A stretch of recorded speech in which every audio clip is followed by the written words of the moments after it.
അസ്സലാമലൈക്കും, നമസ്കാരം. ഇന്ന് ഞാൻ വന്നിട്ടുള്ളത് ഒരു ഗ്രീൻ പീസ് വടയുടെ റെസിപ്പിയുമായിട്ടാണ്. വീഡിയോ ഇഷ്ടമാവുന്നുണ്ടെങ്കിൽ ചാനലൊന്ന് സബ്സ്ക്രൈബ് ചെയ്യണേ. സബ്സ്ക്രൈബ് ചെയ്യുമ്പോൾ ബെല്ലൈക്കൺ പ്രസ് ചെയ്ത് അതിൽ ഓൾ എന്ന ഓപ്ഷൻസ് കൂടി ഒന്ന് ക്ലിക്ക് ചെയ്യണം. അപ്പം നമുക്ക് ആദ്യം 2 കപ്പ് ഗ്രീൻ പീസ് ചൂടുവെള്ളത്തിൽ കുതിർത്തെടുത്തിട്ടുള്ളതാണ് എടുക്കുന്നത്. ഇതിനെ മിനിമം 3 മണിക്കൂർ കുതിരാൻ വെക്കണം. വെള്ളം നന്നായി വെട്ടി തിളക്കേണ്ട ആവശ്യമില്ല. ചെറുതായി തിള വരുമ്പോൾ തന്നെ ഓഫ് ചെയ്തിട്ട് ഗ്രീൻ പീസിലേക്ക് ചേർത്ത് കൊടുക്കാം. പിന്നെ ഞാനിപ്പോൾ ഒരു 1/2 കപ്പ് ചെറുപയർ പച്ചവെള്ളത്തിലാണ് കുതിർത്തെടുത്തിട്ടുള്ളത്. പിന്നെ ചെറിയ കഷ്ണം സവാള, ഒരു ചെറിയ കഷ്ണം ഇഞ്ചി, 4 പച്ചമുളക്, കുറച്ച് കറിവേപ്പില, മല്ലിയില എടുത്തിട്ടുണ്ട്. ഞാനിപ്പോൾ ചെറിയ കഷ്ണം മാത്രമേ ഇഞ്ചി ഉപയോഗിക്കുന്നുള്ളൂ. പിന്നെ ഗ്രീൻ പീസ് നമുക്ക് 3 മണിക്കൂർ കൊണ്ട് നന്നായി കുതിർന്നിട്ട് ഇതിനെ കഴുകി ഡ്രെയിൻ ചെയ്തെടുത്ത ശേഷം നമുക്കൊരു മിക്സിയിലേക്ക് ആവശ്യത്തിനുള്ള ഉപ്പും ചേർത്ത് കൊടുക്കാം. പിന്നെ ചെറുപയർ കൂടി ചേർത്ത് കൊടുക്കുക. ചെറുപയർ എന്തായാലും മിനിമം 4 മണിക്കൂർ തന്നെ വേണ്ടിവരും കുതിരാൻ വേണ്ടിയിട്ട്. ഗ്രീൻ പീസ് 3 മണിക്കൂർ കൊണ്ട് തന്നെ നന്നായിട്ട് കുതിർന്ന് കിട്ടിക്കോളും. ചെറുപയറും കൂടി ചേർത്ത് കൊടുക്കാം. പിന്നെ ഞാനിപ്പം 1/2 ടീസ്പൂണോളം ജീരകത്തിൻ്റെ പൊടിയാണ് ചേർത്ത് കൊടുക്കുന്നത്. പൊടി ചേർക്കാൻ താല്പര്യമില്ലാത്തവർക്ക് മുഴുവൻ ജീരകം തന്നെ ചേർത്ത് കൊടുത്താൽ മതി. വളരെ കുറച്ച് മാത്രം ചേർത്താൽ മതി. പിന്നെ അതുപോലെ തന്നെ കുറച്ച് പെരുംജീരകം കൂടി ചേർത്ത് കൊടുക്കാം. പിന്നെ ആവശ്യമുള്ളവർക്ക് കുറച്ച് ഗരം മസാല ചേർത്ത് കൊടുക്കാം. ഒരു പിഞ്ച് മാത്രം ആവശ്യമുണ്ടെങ്കിൽ ചേർത്ത് കൊടുത്താൽ മതി.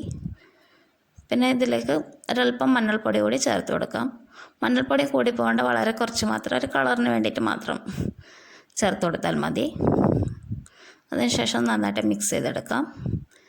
പിന്നെ നമുക്കിത് നന്നായിട്ടൊന്ന് മിക്സിയിൽ അരച്ചെടുക്കണം.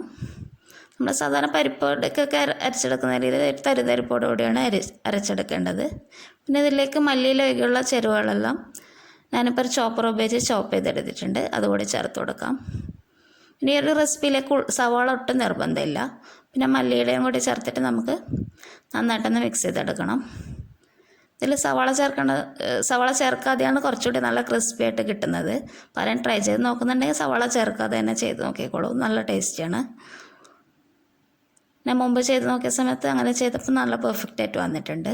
പിന്നെ ചൂടായിട്ടുള്ള എണ്ണയിലേക്ക് നമുക്ക് ഇതിന് ചെറിയൊരു ബോൾസ് ആക്കിയിട്ട് എടുത്തിട്ട് പരത്തിയിട്ട് എണ്ണയിലേക്ക് ചേർത്ത് കൊടുക്കുക. നമ്മൾ പരിപ്പോടൊക്കെ ചെയ്യുന്ന രീതിയിൽ ചെറിയ നാരങ്ങ വലുപ്പത്തിലുള്ള ബോൾസ് എടുത്തിട്ട് അങ്ങനെ കയ്യിൽ വെച്ച് പരത്തി നമുക്ക് എണ്ണയിലേക്ക് ചേർത്ത് കൊടുക്കാവുന്നതാണ്. ഇത് നല്ല പെർഫെക്റ്റ് ആയിട്ട് കിട്ടുന്നുണ്ട് കേട്ടോ. മുമ്പ് ഞാൻ പച്ചവെള്ളത്തിൽ കുതിർത്തിട്ട് ഗ്രീൻ പീസ് എടുത്തപ്പോൾ അത്രയ്ക്ക് അങ്ങോട്ട് പെർഫെക്റ്റ് ആയിട്ട് കിട്ടിയിട്ടില്ല. അപ്പോൾ ഒരു ഷേപ്പും അത് കിട്ടിയിട്ടില്ല. അതുപോലെ തന്നെ ഇത് എണ്ണയിലിടുമ്പോൾ പൊടിഞ്ഞു പോകുന്ന പോലെയൊക്കെ ഉണ്ടായിരുന്നു. ഇത് നല്ല പെർഫെക്റ്റാണ്. ഞാനിപ്പോൾ കയ്യിൽ എണ്ണ പോലും തടയിട്ടില്ല. നന്നായിട്ട് കിട്ടുന്നുണ്ട്. പിന്നെ ആരെങ്കിലും ഇത് ട്രൈ ചെയ്ത് നോക്കുന്നുണ്ടെങ്കിൽ സവാള ചേർക്കാതെ ട്രൈ ചെയ്ത് നോക്കിക്കോളൂ. ടേസ്റ്റിലൊന്നും ഒരു വ്യത്യാസം ഉണ്ടാവില്ല. നല്ല ടേസ്റ്റിനാണ്. സവാള ചേർക്കാതെയാണ് നല്ല ക്രിസ്പി ആയിട്ട് കിട്ടുന്നത്. പിന്നെ ഇതിനെ മീഡിയം ഫ്ലെയിമിൽ നന്നായിട്ടൊന്ന് ഫ്രൈ ചെയ്തെടുക്കാം. പിന്നെ വീഡിയോസൊക്കെ ഇഷ്ടമാണെന്നുണ്ടെങ്കിൽ എല്ലാവരും അഭിപ്രായങ്ങളൊക്കെ അറിയിക്കണം. പിന്നെ വീഡിയോ ഇഷ്ടമാണെന്നുണ്ടെങ്കിൽ ലൈക്ക് ചെയ്യണം. അതുപോലെ തന്നെ സബ്സ്ക്രൈബ് ചെയ്യാത്തവരുണ്ടെങ്കിൽ ഒന്ന് സബ്സ്ക്രൈബ് ചെയ്യണേ. പിന്നെ നിങ്ങളുടെ ഫ്രണ്ട്സ് ആൻഡ് ഫാമിലിക്കൊക്കെ വീഡിയോ ഇഷ്ടമാണെന്നുണ്ടെങ്കിൽ ഒന്ന് ഷെയർ ചെയ്ത് കൊടുക്കണം, സപ്പോർട്ട് ചെയ്യണം. പിന്നെ നമുക്കൊന്ന് തിരിച്ചിട്ട് കൊടുക്കാം. ഇപ്പോൾ കണ്ടില്ലേ, ഒട്ടും പൊടിഞ്ഞു പോകുന്നൊന്നുമില്ല. നല്ല പെർഫെക്റ്റ് ആയിട്ട് തന്നെ കിട്ടുന്നുണ്ട് കേട്ടോ.